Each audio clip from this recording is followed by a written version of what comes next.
Pero en todo caso su nombre está condenado por quienes lo tratan de criminal. Así usted no esté en la cárcel ni exista ninguna orden de captura. No estoy de acuerdo, doctor. ¿Por qué? Es todo lo contrario. La impunidad glorifica mi nombre. Haber sido el actor de tales hechos y aún así seguir siendo homenajeado y honrado en actos protocolarios por universidades, por el Congreso, que incluso puso una placa en el salón principal con mi nombre, estando el país repleto de testimonios que harían que cualquiera hubiera sido condenado a podrirse de por vida en una mazmorra, hace que mi nombre se inmortalice con grandeza. Mi nombre es grande precisamente por eso, por ser quien he sido sin que me haya pasado nada.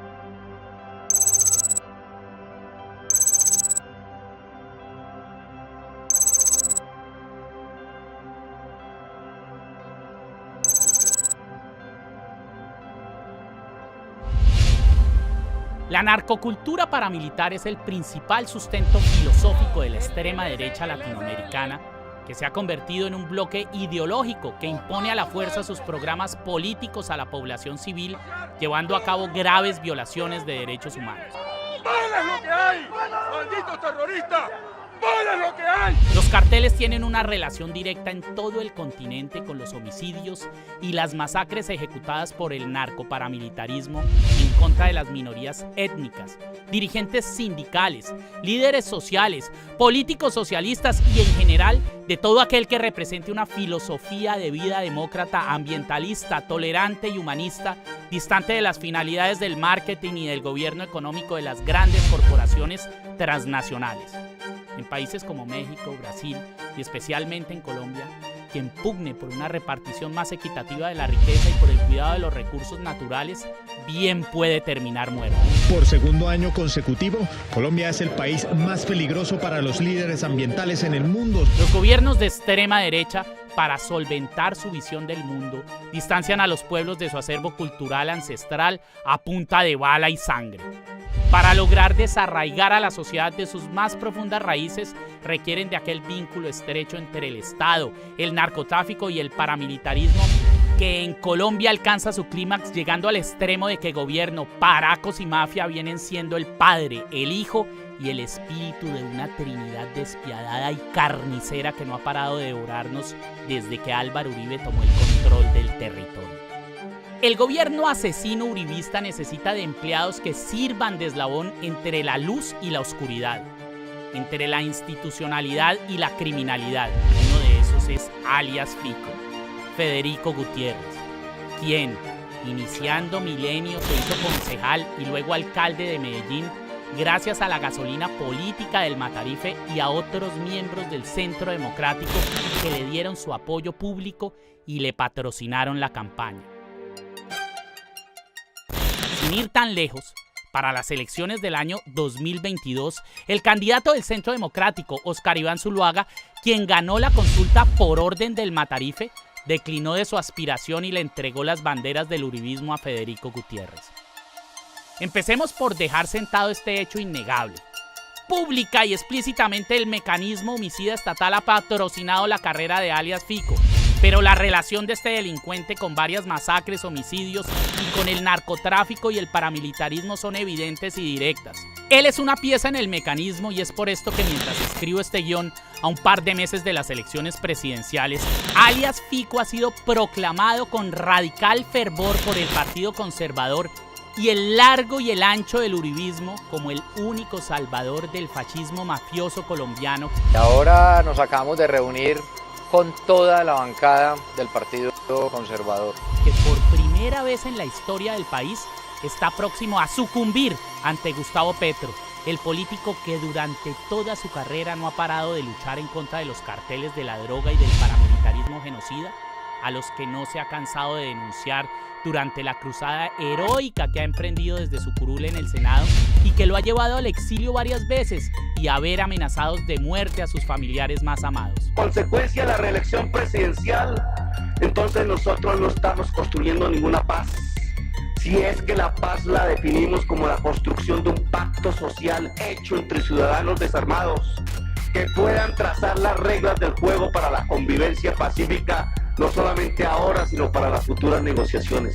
Estamos ante una hipocresía, ante un reality, y entonces se vuelve real que mientras se trataba aquí de llorar por las víctimas hechas con sierra eléctrica, despedazadas, estaban golpeando a una hija de una víctima porque trataba de sacar el retrato de su padre para que fuera una voz silenciosa. Gutiérrez tan pronto se posesionó como alcalde en el año 2016, nombró como secretario de Seguridad a su gran amigo y copartidario de campaña, Gustavo Villegas. Alias Fico es plenamente consciente de que le estaba entregando la ciudad a otro más de los ejecutivos de la oficina de Envigado. Villegas era un representante de corbata y maletín de la organización. El alcalde Alonso Salazar lo echó de un importante cargo directivo de la alcaldía en el 2008, precisamente porque descubrió la relación de Villegas con las actividades ilícitas del empresario Felipe Sierra, enlace entre los grupos paramilitares al mando del narco Don Mario y Guillermo León Valencia Cosio, director de fiscalías condenado por soborno, quien a partir de la gestión de Sierra y tras haber recibido como pago una cuatrimoto y $40,000, sacó a alias el Indio del organigrama de la organización del Capo para evitar su condena.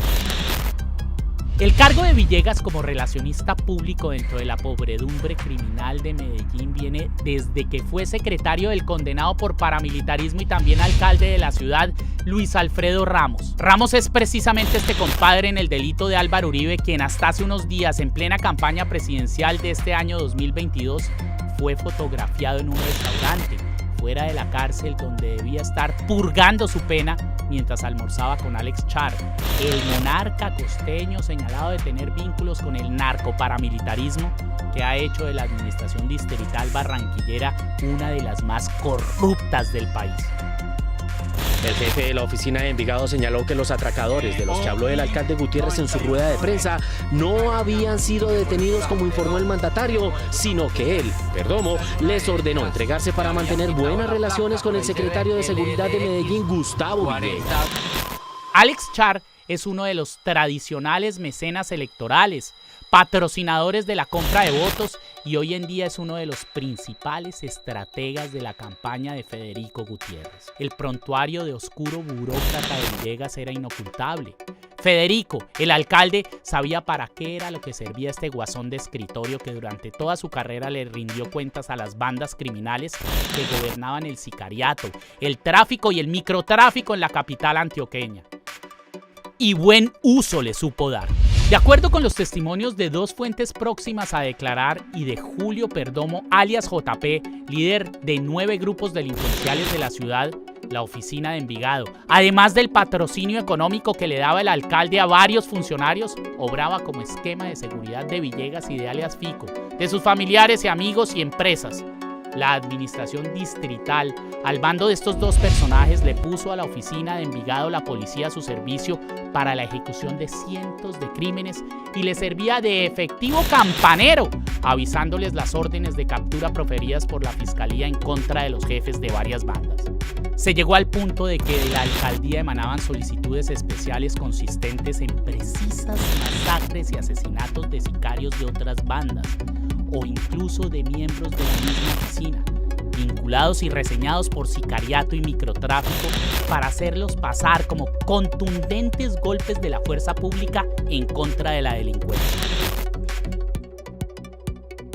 Por estas actuaciones, Villegas fue condenado, mientras que a Federico Gutiérrez la fiscalía de Francisco Barbosa, el fiscal de bolsillo del Matarife, a pesar de las declaraciones de varios testigos que lo señalan directamente como autor intelectual de los hechos, no le ha movido el expediente, que duerme plácidamente en alguno de los miles de archivadores guardianes de la impunidad que solventa la Fiscalía General de la Nación, que en Colombia es la encargada de perseguir y hostigar a periodistas y políticos opositores del régimen y de arrullar en sus brazos a los más sanguinarios delincuentes. La captura de Gustavo Villegas llenó de dolor a Álvaro Uribe Vélez, quien se pronunció en su momento. Yo a Gustavo lo aprecio mucho. No es raro que hubiera estado simplemente tratando de explorar la desmovilización de algún grupo violento y su sometimiento a la justicia, y que eso haya llevado a una mala interpretación y a que le dicten esa orden de captura. Ojalá eso se resuelva, porque ese señor es muy buena persona. Me surgen algunas dudas. ¿Qué hace que Álvaro Uribe se sienta en la obligación de respaldar públicamente a un funcionario recién capturado como Villegas? ¿Serán las mismas razones que lo llevaron a publicar aquel pésame de Judas después de que mandó a matar al narcotraficante El Ñeñe Hernández en Brasil, cuando ya sabía que lo había interceptado y grabado un fiscal mientras hablaba con Claudia Calladaza, la mano derecha del Matarife, mientras le compraba las elecciones al hoy presidente Duque? ¿A qué le teme el Matarife? Señoras magistradas de la Corte Constitucional, Gloria Estela Ortiz Delgado, Cristina Pardo y Paola Meneses. Respetuosamente yo, Andrés Camilo Córdoba Chamorro, ciudadano colombiano, veterano de las reservas activas del Ejército Nacional, me dirijo a ustedes con el fin de efectuar las siguientes declaraciones, esperando que sean tenidas en cuenta en el proceso de acción de tutela interpuesto por el ciudadano Álvaro Uribe Vélez en contra de la serie Matarife y su creador, el señor Daniel Mendoza Leal. Primero, integré las filas del Ejército Nacional durante un lapso de 20 años hasta alcanzar el grado de sargento primero. Segundo, durante el transcurso del año 2002 hice parte del batallón de contraguerrillas número 42 Héroes de Barbacoas, adscrito a la brigada móvil número 4 del Ejército. En esta unidad fui testigo de la actividad criminal de un grupo de militares agrupados en un denominado Grupo Especial Cascabel, quienes ejecutaban homicidios de lesa humanidad con el fin de incrementar la estadística de efectividad operacional exigida por el presidente Álvaro Uribe. En este mismo año recibí la orden por parte del señor mayor del Ejército, Silvio Edgar Rosero del Alcázar, de ejecutar extrajudicialmente a 2 personas y presentarlos como bajas en combate, orden a la cual me negué, gracias a que en la Escuela Militar de Suboficiales recibí capacitación e instrucción en Derechos Humanos y Derecho Internacional Humanitario, sumado a valores y principios cimentados en el seno de mi hogar. Sin embargo, a partir del incumplimiento de esta orden criminal, fui objeto de persecución y retaliaciones por parte de oficiales que se alineaban a las exigencias de la política de seguridad democrática uribista. Tercero, puedo dar fe de los procedimientos estructurados y metódicos que eran estándares casi que industriales para obtener la mayor cantidad de muertos. Los falsos positivos obedecían a una política de Estado implementada por Álvaro Uribe, en la que todos los miembros del ejército, mandos altos, medios y bajos, sabían que el presidente necesitaba esos resultados y había que hacer lo que fuera por dárselos. La principal razón de ser de estas ejecuciones fue el hecho de que se estaba obedeciendo órdenes del presidente de la República, Álvaro Uribe Vélez. Cuarto, por otra parte, la ruptura de los decálogos y procedimientos castrenses era tan abrupta que todos sabían que no era posible ejecutar dicho exterminio masivo, en la que participaban además de miembros de las fuerzas militares, funcionarios de medicina legal y hasta jueces, sin que mediara una orden presidencial. Quinto, es por esto que en mi experiencia en el ejército y de los testimonios que conozco, que se desprende la siguiente conclusión: los falsos positivos fueron el producto de una empresa criminal cuya finalidad era producir asesinatos en serie y el resultado de esta cadena de producción fue el peor genocidio conocido en la historia del país. No me cabe ninguna duda que el presidente de dicha corporación de muerte, quien la generó, quien la patrocinó y dictaba sus directrices y finalidades operacionales, fue el expresidente Álvaro Uribe Vélez. Es por esto que es un genocida, responsable de la muerte de miles de personas, de hombres, mujeres y hasta adolescentes inocentes. Sexto, la serie Matarife es mi voz y la de la mayoría de militares honrosos y decentes que nos indignamos con estos hechos. Me consta que muchos militares se han atrevido a hablar y a denunciar después de ver la serie, y es por esto que censurarla sería amparar la oscuridad con la que se cubren los culpables de estas atrocidades. Anexo a la presente constancia mi hoja de vida militar y la acreditación como veterano de la fuerza pública. Muchas gracias, señoras magistradas.